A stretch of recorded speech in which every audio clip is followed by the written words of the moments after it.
여러분들에게 봉독해드린 예레미야 1장 4절부터 10절까지 말씀을 본문으로 해서 너는 아이라 말하지 말라 라는 제목의 말씀으로 오늘 아침 우리가 함께 은혜를 나누고자 합니다. 우리는 오늘 우리가 펼쳐놓고 있는 성경 본문을 통해서 예레미야에게 말씀하시는 하나님을 발견합니다. 말씀하시는 하나님, 우리 하나님은 말씀하시는 하나님이십니다.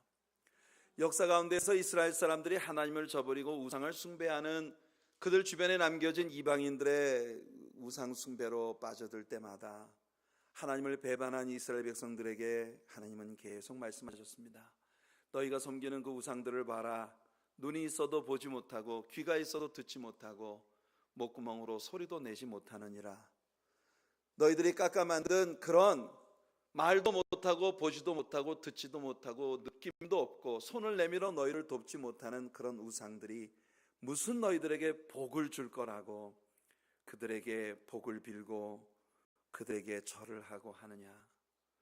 우리 하나님은 우리의 모든 상황을 보시는 하나님, 우리의 부르짖음을 들으시는 하나님, 손을 내밀어 현실적으로 우리들의 삶 속에 살아서 역사하시는 살아계신 하나님이시며 당신의 뜻이 무엇인지, 당신의 마음속에 무엇이 있는지, 우리의 삶을 향한 주님의 계획과 우리들 들어 하나님은 어떻게 우리의 삶을 사용하기 원하시는지 우리에게 말씀하시는 하나님이십니다. 하나님의 그 말씀이 누구에게 임했습니까? 오늘 이 성경 본문은 예레미야에게 하나님의 말씀이 임했다고 말하고 있습니다. 여러분, 예레미야라는 인물에 대해 잘 알고 계신가요? 우리 예레미야라는 인물에 대해서 이 시간 잠깐 이야기를 해봅시다. 우선 그의 출신지와 그의 신분에 관한 이야기가 1절에 나와 있는 것을 봅니다. 그는 베냐민 지파에게 속한 아나돗의 제사장 힐기야의 아들입니다. 여러분, 우리는 구약의 역사를 공부하면서 하나님께서 이스라엘 백성들에게 가나안 땅을 주시고 그리고 가나안의 12지파에게 기업을 분배해 주시는 장면을 보았습니다. 12지파 가운데 레위 지파는 기업 분배에서 빠졌어요.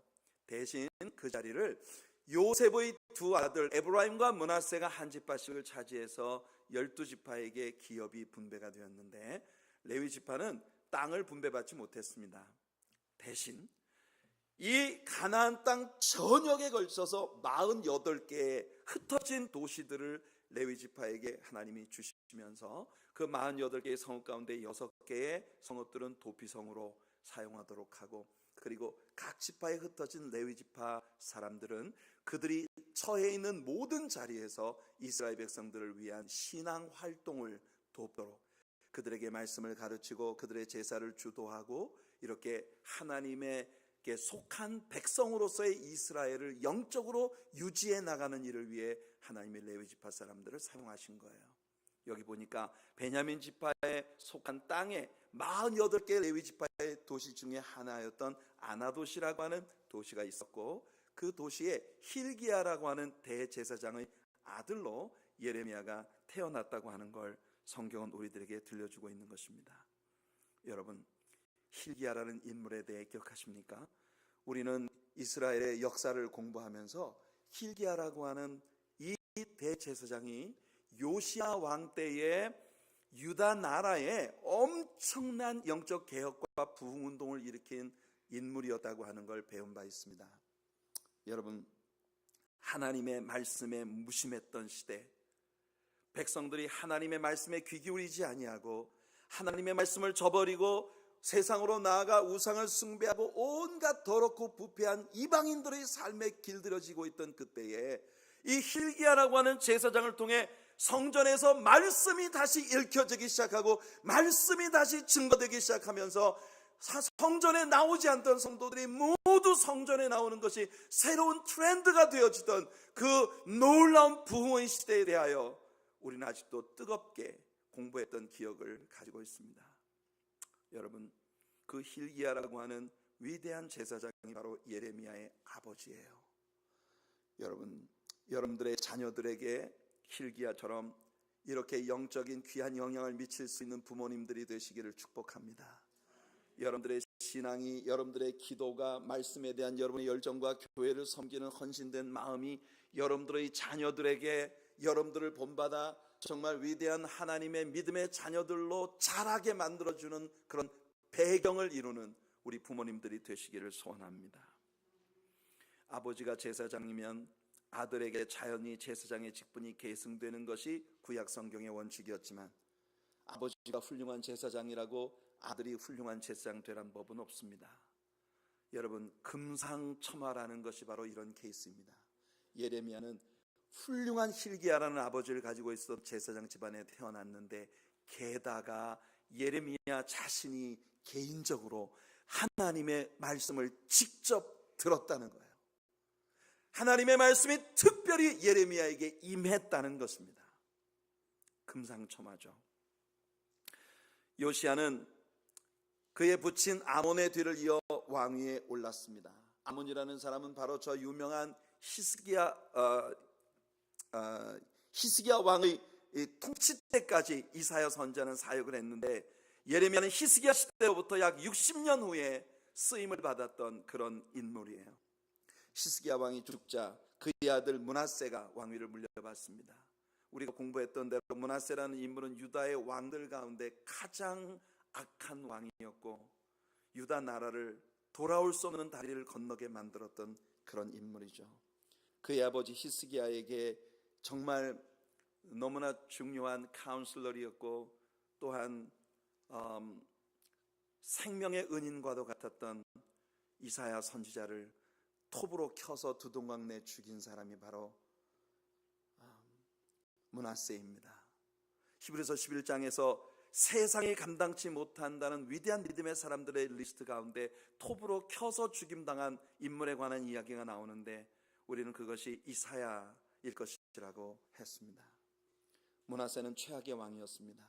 므낫세가 죽자 그의 아들 아몬이 바로 뒤를 이어 오직 2년밖에 통치하지 못하고 죽습니다. 그리고 그 아몬의 뒤에 바로 hil기야 왕 때에 쓰임받은 요시야라는 왕이 왕위를 이어받게 됩니다. 요시야가 왕위에 오를 때 그의 나이는 겨우 8살에 불과했습니다. 그가 16세가 되었을 때 hil기야라는 대제사장의 영향으로 엄청난 부흥운동을 일으키고, 그리고 hil기야의 부흥운동에 요시야 왕이 함께 동참하면서 유대 나라의 마지막 부흥의 불꽃이 타오르게 되었었죠.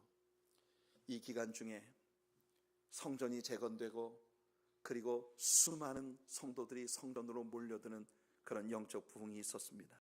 쓰레기 더미가 쌓여 있고 사방에 거미줄이 쳐지고 무너져가던 성전이 재건되고, 그리고 유다 나라의 신앙의 부흥이 일어나는 귀한 역사가 있었죠. 그의 요시야 왕의 통치 13년째, 요시야 왕이 21살 되던 때 예레미야가 그의 예언 활동을 시작한 것입니다. 바로 이때 예레미야에게 하나님의 말씀이 임하기 시작한 거예요. 우리가 3절 말씀을 보게 되면 요시야 왕 이후에 일어난 몇몇 왕들에 대한 이야기가 나오는데요, 여호야김 시대로부터 시드기야 때까지 이 왕들의 때가 바로 유다 왕조의 마지막 날들이었습니다. 이 말씀은 유다가 바벨론에 의해 멸망되던 바로 그 시기에 바벨론이 예루살렘을 포위하고 유다를 포로로 잡아가며 예루살렘 성과 성전을 모두 파괴하던 그 참혹한 장면들을 예레미야는 낱낱이 목도하면서 안타까운 마음으로 그 참담했던 시대에 예언자 활동을 했었다는 걸 우리에게 보여줍니다. 당시 유다 나라는 완전히 하나님을 떠났고 도저히 회복이 불가능한 상황으로 치닫고 있었습니다. 한 나라가 참담하게 죽어가는 모습을 보는 것은 실로 슬픈 일이죠. 게다가 예레미야를 통해 하나님은 계속해서 그들에게 말씀하시지만 그들 중 어느 누구도 예레미야의 말에 귀 기울이지 않던 그런 시대입니다. 결국 하나님께서 예견하신 대로 바벨론에 의해 유다가 완전히 멸망당하고 포로되어 바벨론으로 끌려가는 그런 참담한 마지막 모습을 예레미야는 자기 눈으로 목도하면서 자신에게 주어진 사명을 감당했던 사람이에요. 여기서 우리에게 정말 놀라운 사건은 이렇게 회복이 불가능하게 되어버린, 완전히 망해버리고 망가진 나라, 이 유다 민족들을 향해 하나님은 계속해서 말씀하고 계셨다는 것이에요. 아무도 하나님 말씀 귀 기울이지 않았고 모든 백성들이 멸망기를 쫓아가고 있었지만 하나님은 끝까지 그들을 향해 예레미야를 통해 말씀하셨다는 것입니다. 하나님 포기하지 않고 완전히 파괴되어 마지막 거친 숨결을 몰아쉬고 있던 그 순간까지도 하나님은 예레미야를 세우셔서 끝까지 하나님께 돌아오라고 말씀해 오셨다는 거예요. 하지만 끝내 그들은 하나님 말씀 듣지 않고 참담한 멸망의 지경에 빠지고 맙니다. 특별히 그 시대 사람들은 진실로 하나님께서 그 입에 하나님의 말씀을 넣어주신 예레미야의 말에 귀 기울이지 않고 대신 거짓 선지자들, 하나님이 주신 말씀도 아닌 것을 하나님 말씀이라고 백성들에게 외치고 백성들에게 안심해라, 걱정 마라, 평안하다, 안전하다, 우리는 이스라엘 하나님의 다스림 받는 백성 아니냐, 어떻게 저 할례도 없는 이방인들이 우리를 멸망시킨단 말이냐, 하나님이 살아계시는데 뭔 소리냐, 하나님은 결국 우리를 축복하실 것이다, 그러니 안전해, 걱정하지 마, 평안하라, 평안하라, 샬롬 샬롬, peace peace, everything's gonna be okay, don't worry, be happy, 이런 식의 메시지를 증거하는 거짓 선지자들의 말에 사람들은 귀를 기울이고 있었던 것이에요. 성도 여러분, 저는 그때의 현실이 오늘 우리가 살아가고 있는 기독교인들에게 매우 중요한 교훈이라고 믿고 있습니다. 바울은 말세가 될 때에 사람들이 자기 귀만 긁어주는 거짓 교사들, 거짓 스승들을 두고 사욕을 쫓아 자기 자신을 잘한다, 잘한다, 평안하다, 안전하다, 축복이다, 오늘이 있으니 내일 있을 거야, 걱정하지 마, 모든 일이 다 잘 될 거야, 이렇게 슈걸 코티드 된 그런 말들로 사람들의 감정을 만져줄 거짓 교사들을 추종하게 될 것이라고 바울 사도는 경고하고 있었습니다. 그의 믿음의 아들 디모데에게 바울은 말합니다. 디모데후서 4장 1절로 5절까지의 말씀이죠. 하나님 아빠와 살아있는 자와 죽은 자를 심판하실 그리스도 예수 앞에서 그가 나타나실 것과 그의 나라를 두고 엄히 명하노니 너는 말씀을 전파하라. 때를 얻든지 못 얻든지 항상 힘쓰라. 범사의 오래 참음과 가르침으로 경책하며 경계하며 권하라. 때가 이르리니 사람이 바른 교훈을 받지 아니하며 귀가 가려워서 자기의 사욕을 따를 스승을 많이 두고 또 그 귀를 진리에서 돌이켜 허탄한 이야기를 따르리라. 그러나 너는 모든 일에 신중하며 고난을 받으며 전도자의 일을 하며 내 직무를 다하라. 할렐루야. 바울 사도는 그의 믿음의 아들이며 목회자인 디모데에게 그의 말씀 사역을 하면서 그가 반드시 가져야 할 중요한 철학을 그의 마음에 넣어준 것입니다. 너는 말씀을 전파해라. 사랑하는 성도 여러분, 여러분들 앞에 강단에 서 있는 정목사가, 여러분들의 목사가 늘 여러분들에게 슈걸 코티드된 달콤한 말들로 여러분들의 귀를 긁어주는, 여러분들의 마음의 안전함과 여러분들의 마음의 평안을 주는 그런 목사가 아니라 하나님의 말씀을 여러분들에게 가르치는 목사가 되도록 기도하십시오. 말세가 가까움을 볼수록 신자로서의 우리들의 삶의 가장 귀한 자산은 바로 언제나 여러분들에게 하나님의 말씀을 있는 그대로 가르쳐 줄 수 있는 목사를 갖는 것이 아니겠습니까? 바울 사도는 디모데에게 그런 목회자가 되어야 한다고 얘기해 주었습니다. 예레미야가 바로 그렇게 쓰임받도록 하나님께 부름을 받은 것이에요. 이와 같은 백그라운드를 여러분들의 염두에 두고 오늘의 본문을 보십시오. 우리는 오늘의 본문에서 하나님께서 예레미야를 특별히 선택하셔서 그에게 말씀하셨다는 것을 봅니다. 예레미야에게 특별히 말씀이 임한 것처럼 오늘 하나님의 말씀이 특별히 여러분들에게 임하게 되기를 축복합니다. 모든 개개인에게 개별적으로 오늘 같은 말씀을 듣고 있으면서도 하나님의 성령께서 여러분 개개인에게 특화되어진 여러분만을 위한, 여러분을 향한 하나님의 말씀을 하나님의 성령의 권능으로 여러분들에게 듣게 하시는 은혜의 아침이 되기를 예수님 이름으로 축원해 드립니다. 4절 말씀은 우리들에게 여호와의 말씀이 예레미야에게 임하는 장면을 보여주는데요, 여호와의 말씀이 내게 임하니라, 이르시되. 우리는 앞으로 예레미야서를 계속 공부해 나아가면서 수도 없이 반복되는 이 구절을 보게 될 것입니다. 여호와의 말씀이 내게 임하니라 가라사대. 여러분, 예레미야는 말입니다, 오직 자기 입에 넣어주신 하나님의 말씀만을 말한 사람이에요. 예레미야가 입을 열 때 그것은 하나님의 말씀이었습니다. 여러분들의 목사가 여러분들 향해 입을 열 때는 하나님께서 넣어주신 말씀을 하는 것이 될 수 있도록 기도하십시오. 여러분이 오늘 어둠에 빠진, 흑암에 빠진 세상을 향하여 나아가 입을 열 때에는 여러분의 입으로부터 오직 하나님의 말씀이 증거되어지는 것이 되기를 축복합니다. 여러분, 이 시대의 진리의 파수꾼들로, 예수 그리스도의 복음의 사도로 하나님께서 여러분 모두를 들어 쓰시는 귀한 우리 하나님의 사랑교회가 되기를 소원합니다. 하나님께서 예레미야에게 특별히 말씀을 주셨습니다. 어떤 방법으로 하나님은 예레미야에게 말씀을 주셨을까요? 우리는 사무엘상을 공부할 때에 어린 사무엘을 불러 그에게 말씀하시는 하나님에 관해 배우면서 하나님과 성도들의 커뮤니케이션의 다양한 방법들에 대한 이야기를 한 적이 있었습니다. 하나님은 우리들에게 말씀하시는 굉장히 많은 방법을 갖고 계세요. 어떤 때는 환상을 통해, 어떤 때는 예언자를 통해, 어떤 때는 꿈을 통해, 어떤 때는 우리 귀로 들을 수 있는 audible voice, 가청 음성을 통해 다양한 방법으로 하나님은 우리에게 말씀하실 수 있습니다. 중요한 건 우리가 하나님께 말씀을 들었다고 할 때 우리가 하나님께로부터 받은 말씀은 성경 말씀을 통해 검증되어져야 한다는 것이에요. 하나님의 계시의 말씀이 있었다 하더라도 그것이 기존의 계시를 통해 우리에게 주신 하나님의 말씀인 성경과 배치된다면 그건 절대 하나님께로부터 온 음성일 수가 없기 때문입니다. 많은 때에 우리 하나님께서는 하나님께서 주신 말씀이 하나님께로부터 왔다는 것을 컨펌해 주시는, 확증시켜 주시는 증거들을 우리 하나님은 보여주십니다. 컨퍼메이션, 우리 하나님의 컨퍼메이션이 우리의 하나님께로부터 온 말씀이 정말 하나님께로부터 온 것인지 우리들에게 가르쳐 주는 거예요. 예컨대 사도행전 10장을 보시면요, 베드로의 케이스를 우리가 봅니다.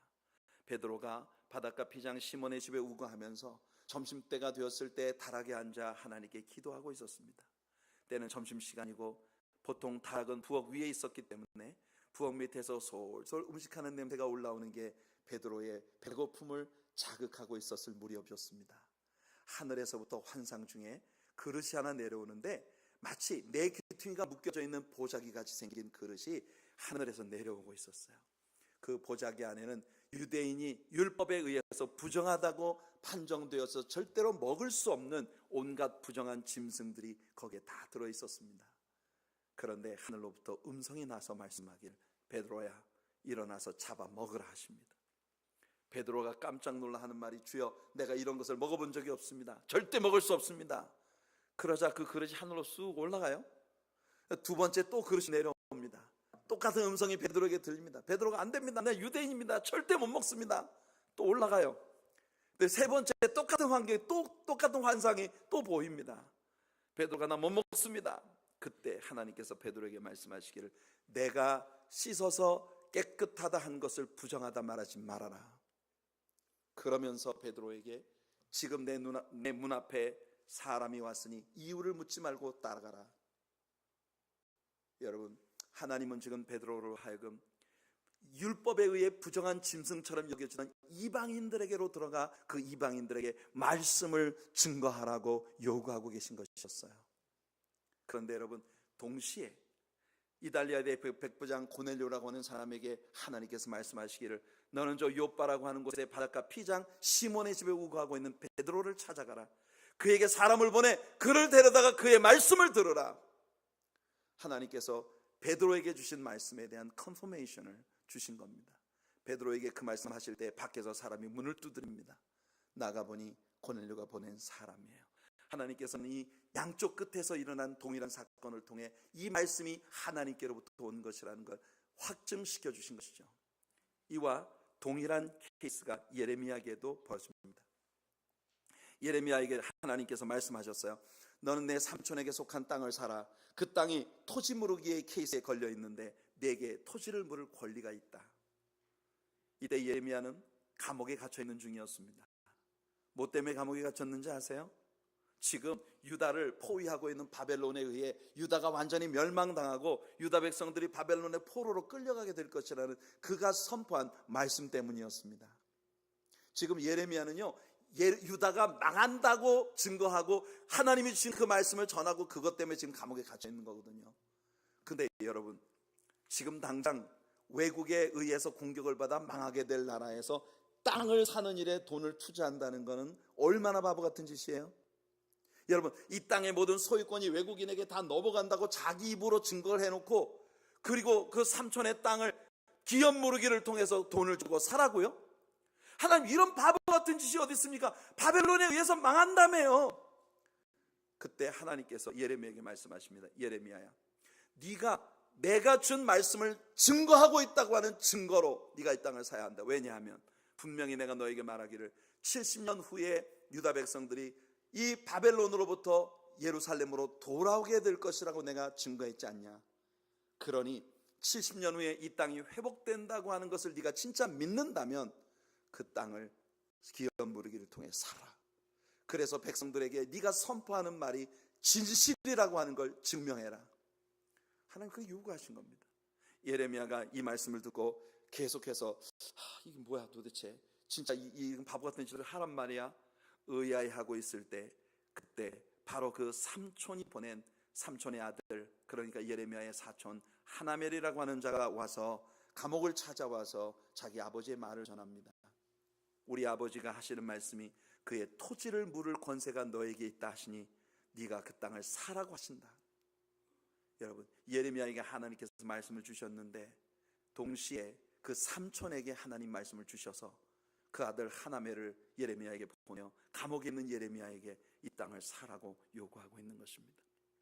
우리는 예레미야서를 공부하면서 이런 케이스들을 자주 보게 될 것입니다.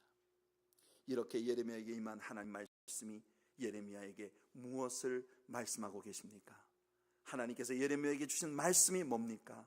5절을 보니까 내가 너를 모태에 짓기 전에 너를 알았고 내가 배에서 나오기 전에 너를 성별하였고 너를 여러 나라의 선지자로 세웠노라. 여러분, 하나님께서는 여러분을 미리 알고 계십니다. 요한계시록은 우리들에게 생명의 책에 이 땅의 기초가 놓이기 전부터 사람들의 이름이 이미 기록되었다고 말씀하고 있습니다. 영원 속에 존재하시는 하나님에게 우리들에게는 오래전 과거도 오래 후의 미래도 다 현재입니다. 영원이라는 시간 개념을 가진 하나님께는 그 모든 것들이 다 현재의 일이에요. 그러니 하나님께는 당연히 우리들이 이 땅에 태어나기 전, 아니 어머니 모태에 아직 생성되기도 전부터 하나님 벌써 우리를 아시고 우리 이름을 아시고 우리의 삶을 향한 그의 아름다운 계획을 갖고 계시다는 거예요. 예레미야를 향한 하나님의 미리 하심과 부르심은 예레미야가 아직 임신도 되기 전부터 있었다는 겁니다. 여러분은 섭리하시는 하나님을 아십니까? 세례 요한의 탄생에 대해서 여러분 잘 알고 계시죠? 세례 요한은 예수님보다 6개월 전에 태어난 사람입니다. 그런데 세례 요한은 그가 그 어머니에게 엘리사벳에게 잉태되기 전부터 벌써 예수님의 오실 길을 예비하는 사람으로 쓰임받게 될 것이라는 선포를 받았습니다. 누가복음 1장을 보시면요, 세례 요한에 붙인 사가랴가 대제사장의 역할을 수행하려고 성소에 들어가 분향하고 있는 모습을 봅니다. 이때 하나님께서 보내신 가브리엘 천사가 그에게 메시지를 전합니다. 누가복음 1장 13절 이하의 말씀입니다. 천사가 그에게 이르되 사가랴여 무서워하지 말라. 너의 간구함이 들린지라. 내 아내 엘리사벳이 내게 아들을 낳아주리니 그 이름을 요한이라 하라. 너도 기뻐하고 즐거워할 것이요 많은 사람도 그의 태어남을 기뻐하리니 이는 그가 주 앞에 큰 자가 되며 포도주나 독한 술을 마시지 아니하며 모태로부터 성령의 충만함을 받아 이스라엘 자손을 주 곧 그들의 아버지께로 많이 돌아오게 하겠습니다. 그가 또 엘리야의 심령과 능력으로 주 앞에 먼저 와서 아버지의 마음을 자식에게 거스르는 자를 의인의 슬기에 돌아오게 하고 주를 위하여 세운 백성을 준비하리라. 보십시오 여러분, 요한이라는 사람이 아직 임신도 되기 전에 하나님은 벌써 그 요한이라는 사람의 생이 예수 그리스도 앞에 앞서가며 엘리야의 심정과 능력으로 백성들의 마음을 예비시킬 주님의 오실 길을 평탄케 할, 그러니까 요한은 태어나기 전부터 우리 예수님을 위한 forerunner 또는 carpet layer, 그의 오실 길을 예비하는 사명을 받고 태어났다고 하는 것입니다. 우리 하나님은 우리들 각자의 삶을 향한 분명한 뜻과 계획을 가지고 계시다는 걸 믿으시기를 바랍니다. 우리는 결코 사고로 태어난 사람들이 아닙니다. 결코 우리는 우연히 태어난 사람들이 아닙니다. 그 중에는요, 엄마들이 여러분 잘 아는 동안에 야, 내가 진짜 널 실수로 낳았어, 하마터면 안 날 뻔했는데 너는 실수로 낳았어, 이렇게 이야기하는 부모님들도 있어요. 계획 밖에 느닷없이 태어났어, accidentally. 세상 사람은 여러분에게 그렇게 말할지 몰라도 살아계신 하나님 앞에서 여러분들 중 어느 누구도 사고로 의도한 바 없이 태어난 사람은 없다는 걸 믿으시기 바랍니다. 여러분, 한 영혼 한 영혼의 존재는 우리 하나님 앞에 대단히 소중하고 유니크한 그런 존재입니다. 세상에 다른 어떤 대안도 찾을 수 없는 우리 하나님의 유니크한 그의 사명과 그의 뜻을 수행하기 위해 계획을 가지고 디자인하시고 여러분들을 생성시켜 주신 여러분들은 바로 그런 존재입니다. 여러분들의 삶에는 하나님의 분명한 뜻이 있어요. 여러분들 중 어느 누구도 우연히 세상을 사는 사람은 없습니다. 그러니 여러분, 우연히 사는 사람처럼 살지 않기를 바랍니다. 우리는 에스더에 대해 성경에서 배웁니다. 에스더라고 하는 책은요, 성경에 있는 66권 가운데 하나님의 이름이 직접적으로 한 번도 거론되지 않은 유일한 책이에요. 그렇지만 예레미야의 모든 페이지, 라인 오픈 라인, 한 줄 한 줄 속에 하나님의 섭리와 예정하심과 그의 뜻과 그의 능력으로 모든 일들을 행해 가시는 일들이 한 군데도 나타나지 않는 곳이 없다는 거예요. 그래서 우리는 에스더서를 The Book of Providence, 섭리의 책이라고 부릅니다. 성도 여러분, 아수에르의 왕비 와스디가 왕에게 미움을 받아 폐위된 사건, 왕비를 뽑기 위한 민대회가 열렸고 거기에서 에스더가 왕비로 간택함을 받는 일, 훗날 하만에 의해 페르시아 127개 프로빈스 안에 있는 모든 유대인들이 몰살을 당한 위기가 찾아왔을 때 에스더의 오라비 모르드게는 에스더에게 왕에게 나아가 유대인들을 위해 중보하라고 말합니다. 에스더가 바벨론 왕궁의 법도를 들어 페르시아 왕궁의 법도를 들어 거절하자 내가 왕비가 된 것이 이때를 위함이 아닌 줄을 누가 알겠느냐. 그렇습니다. 모르드게는 벌써 바로 이때에 하나님의 섭리를 읽을 줄 아는 인물이었다는 겁니다. 성도 여러분, 저와 여러분들에게 우연은 절대로 없습니다. 때로 눈물 짓고 때로 상처 입고 때로 아파하는 우리의 삶의 괴로운 모든 부분들까지도 우리 하나님께서는 그의 섭리와 계획 속에서 실수가 없으신 하나님이 우리에게 더욱 완전하고 더욱 완전하신 하나님의 뜻의 성취를 위하여 쓰임받도록 우리를 이끌어가고 계시다는 사실을 믿으시는 여러분들 되시기를 축복합니다. 여러분이 이 땅에 태어났다는 건 바로 하나님이 여러분을 쓰시겠다는 말씀이에요. 오늘 아침 여러분들이 눈뜨고 아직 여러분들에게 호흡이 남아있는 것은 하나님이 아직 쓰실 일이 남아있다는 뜻이라는 겁니다. 여러분이 이 땅에 존재하고 있다는 것 자체가 하나님께서 여러분들을 쓰시려고 작정하셨다는 걸 증명하고 있어요. 그런데 이렇게 예레미야를 부르고 계신 하나님에 대한 예레미야의 답변은 무엇입니까? 우리는 이제 그에게 사명이 있다, 그를 들어 쓰겠다, 그를 향해서 부르시는 하나님의 말씀에 대한 예레미야의 답변을 봅니다. 그것이 바로 우리들의 본문 6절입니다. 예레미야가 말하기를 내가 이르되 슬프도소이다. 주 여호와여 보소서 나는 아이라. 말할 줄을 알지 못한 아이다. 예레미야는 아직 아이입니다. 어린 나이에 예레미야는 하나님께로부터 장차 그 나라를 위해 말씀을 대언할 선지자로 쓰임을 받게 될 것이라는 예언을 받고 있는 거예요. 예레미야는 하나님 말씀을 듣자 당장 자기 자신을 돌아보았습니다. 그리고는 결론을 내립니다. 안 돼, 난 못해. 하나님 절 보세요. 저 아직 아이예요. 저 같은 애가 뭘 한단 말입니까? 왕들이 저 같은 사람 말을 듣는단 말입니까? 이건 불가능합니다. 누가 저 같은 사람의 이야기를 듣겠습니까? 게다가 저는 말도 둔한 사람입니다. 언변도 없어요. 전 못합니다. 예레미야 이 말에 대한 하나님의 답변이 이어집니다. 7절을 보시면 여호와께서 내게 이르시되 너는 아이라 말하지 말고 내가 너를 누구에게 보내든지 너는 가며 내가 내게 무엇을 명령하든지 너는 말할지니라. 예레미야가 말합니다. 하나님, 나는 아이입니다. 말하지 못합니다. 하나님 말씀하십니다. 걱정할 거 없다. 너는 그냥 내가 내게 주는 말을 전하기만 해라. 하나님, 저는 언변이 별로 좋지 않습니다. 하나님 말씀하십니다. 좋은 언변 필요 없다. 말 잘하는 거 필요 없다. 말 잘하려고 하지 말고 내가 너 주는 대로 말해라. 하나님, 저는 점쟁이가 아닙니다. 일어날 일을 어찌합니까? 점쟁이 그 필요 없다. 그냥 내가 하는 말을 그대로 전하기만 해라. 그냥 이것이 바로 우리 하나님께서 예레미야에게 원하고 계신 말씀이었던 것이에요. 그 다음에 뭐라고 하십니까? 너는 그들 때문에 두려워하지 말라. 내가 너와 함께하여 너를 구원하리라. 나 여호와의 말이니라. 하나님, 저는 너무 어린데 어떻게 어른들에게 갑니까? 너무 무섭습니다. 무서워 말아라. 내가 너와 함께 있겠다. 내가 너를 구원하리라. 성도 여러분, 이제 그만하십시오.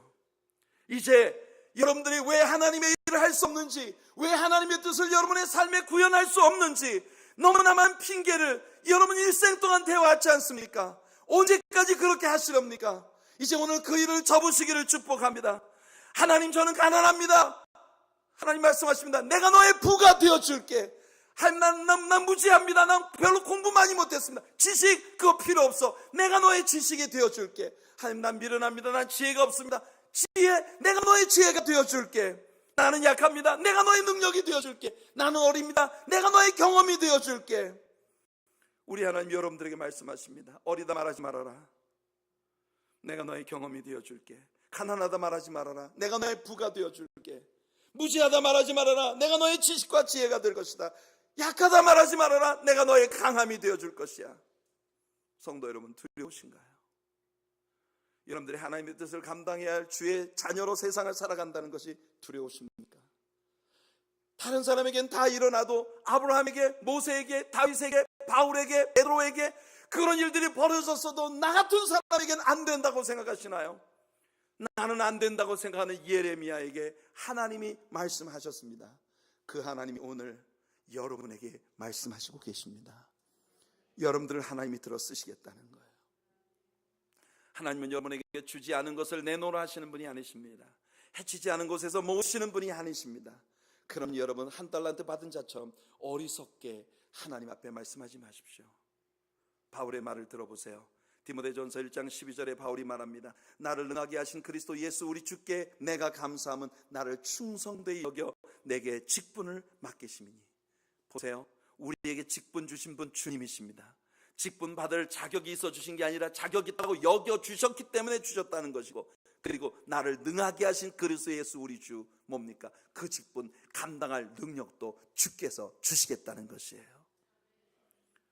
아이다 말하지 마십시오. 약하다 말하지 마십시오. 가난하다 말하지 마세요. 무지하다 말하지 마세요. 나는 늙었다 말하지 마세요. 나는 힘이 없다 말하지 마세요. 하나님은 지금 여러분들에게 모든 것을 채워주실 것이고 그 자신의 영광을 위해 여러분들을 들어 쓰시려 하십니다. 여러분께 하나님께 여러분 자신을 올려드리라고 말씀하고 계신 것이에요. 이렇게 우리가 하나님의 부르심에 순종한다면 우리에게 무슨 일이 벌어집니까? 오늘 우리의 본문 마지막 9절과 10절은 우리들에게 순종할 때 벌어지는 일들을 보여줍니다. 여러분이 하나님께 순종할 때 여러분들을 통해 2019년에 나타날 일들을 하나님은 이 말씀 속에서 보여주시고 계신 거예요. 오늘 본문이 뭐라고 말합니까? 여호와께서 그의 손을 내밀어 내 입에 대시며 여호와께서 내게 이르시되 보라, 내가 내 말을 내 입에 두었노라. 보라, 내가 오늘 너를 여러 나라와 여러 왕국 위에 세워 내가 그것들을 뽑고 파괴하며 파멸하고 넘어뜨리며 건설하고 심게 하였느니라 하시니라. 할렐루야. 하나님이 그의 말씀을 여러분들의 입에 주셨습니다. 그 말씀을 전하게 하시기 위해 열방 만국 위에 여러분을 세우겠다 하십니다. 사명 때문에 덩달아 출세하는 사람 많습니다.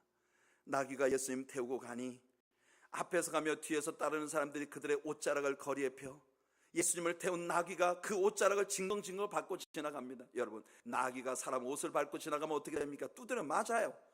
그런데 이 나귀가 영광스럽게 사람들의 벗어놓은 그 예수님을 위해 길에 편 옷자락을 밟으며 갑니다. 왜? 예수님을 태우고 있기 때문에.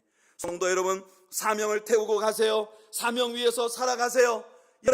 여러분들이 내딛는 걸음마다 우리 주님으로 인하여 꽃길이 되게 만들어 주실 줄로 믿습니다. 사랑하는 성도 여러분, 주님의 말씀에 순종하면 여러분들이 이 세상의 불의와 악을 파괴시키고 뽑아버리는 권세를 주시겠다 하십니다. 여러분들의 입술의 권세는 건설하며 심는 능력이 있을 것이라 선포됩니다. 우리가 사명으로 선포하는 것은 하나님이 책임져 주십니다. 아무것도 없는 황무지가 장미꽃같이 피어나며 백성들이 거접되지 못한 황폐하고 황무한 성읍이 백성들이 거접되고 그 성읍이 에덴 동산같이 될 것이라고 주님이 약속하고 계십니다. 사명으로 살아가시는 여러분들이 2019년이 되기를 예수님 이름으로 축원해 드립니다. 사명으로 살아가는 오늘의 삶이 되기를 축복합니다. 아이라 말하지 맙시다. 모자란다 말하지 맙시다. 못한다 말하지 맙시다.